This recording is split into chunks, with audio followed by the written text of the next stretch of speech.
stash reveal para sa 2026 sa Lubo. Meron tayong LF. Space Shuttle yan mga boss. Ito pa.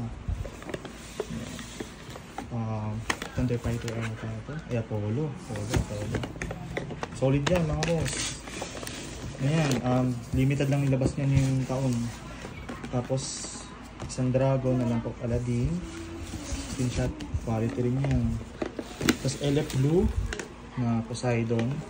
Yan, screenshot.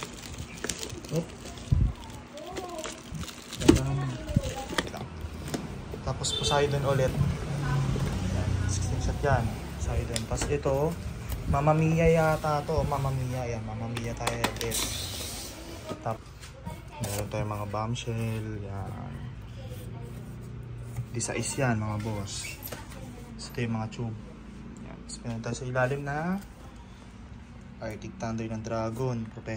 Professional line yan. Yan. Ito pa mga boss. Meron tayong fast fuse. Salamat kay Sir Michael ng SRC. Yan. Mura doon. Bili kayo doon. Quality yan. Para sa ano yan. Easy ignite sa mga gustong mag fireworks display. Tapos meron tayong ditong bago nilang labas na medium caliber. Yan, Orbit Jet. Solid yan. Tapos meron tayo ditong Polo ulit, no? Siyempre, kailangan kunin natin yan. Tapos meron tayong Happy Holiday ng Dragon, Midas Touch 16 shot. Tapos Valor. Yan, so sa pinaka nagmamahal yan agad eh.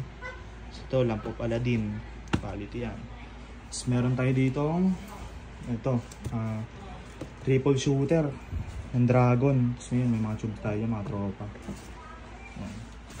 Tapos ito pa mga boss. Sorry kanina ang ingay, kaya nakat natin eh. Yan. Separate bag, ano yan, naka-separate yung ano natin, box. Isang Dragon, no, Chariots of Fire, 16 shot ng Dragon. Tsaka Eye of Series. Ito, lagi ko ito kinukuha every year kasi yung ganda na yung effects na ito. So, itong bago ng GR na 2-inch tube. Yan, no? Kung makikita nyo. Ito yung bilog. Yan, yung bilog niyan. GR, yan ang pangalan ng mga boss. Quality yan. Tapos may kumuha tayo ng Everest kasi nakita ko sa mga test fire. Quality yung cracklings niya ngayon. Tapos ito, kumuha tayo ng Lucky Dragon, 6 pieces yan. Yan. Salamat kay Boss SRC, Sir Michael, no? Quality magbigay ng presyo. Yan. Tapos mga boss, dito naman sa kabila, meron tayong mga B-shells.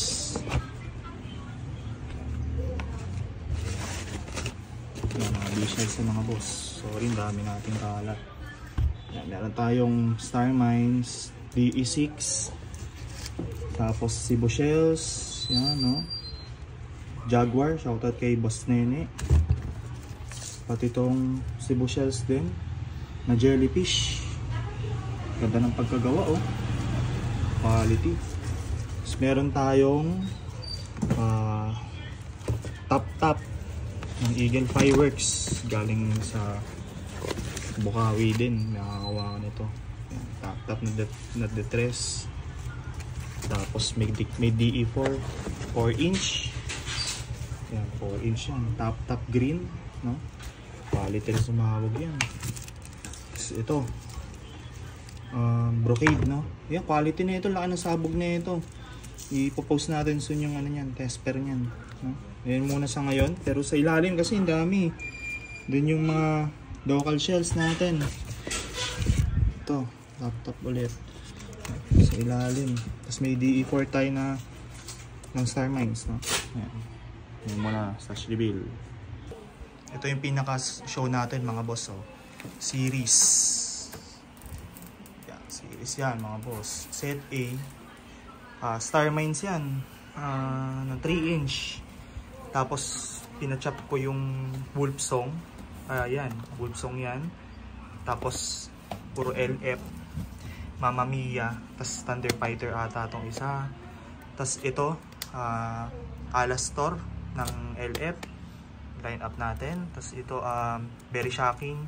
Then kasunod na ito, yung Wolfsong ulit. Na magkasabay ito ng tres ng Star Mines. Tapos ito, na Dragon. Alam yung pampatay ng ng oras, no? Tapos ito ulit, Star Mines ulit yan. 3 inch.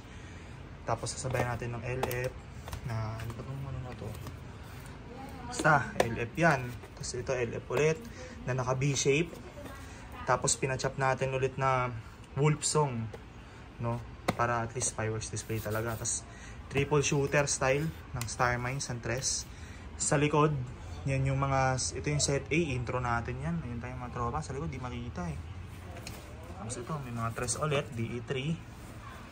Tapos, pinali natin. Ito naka B-shape din siya ng Sword of Valor. So, pag lipad nito, sabay na itong JLJ na brocade. Then, puro dragons na yan. Yan. So, yun, Tiger. Tapos, Tiger ulit. Tapos, Valor ulit na naka-chop. Para mini show. Tapos, intro natin mga tropa. Yan. Ito, dalawang brocade. May kasamang Valor. Tapos, Dragon ulit. Yan lang muna tropa ang ating slash reveal sa 2026 sa Lubong.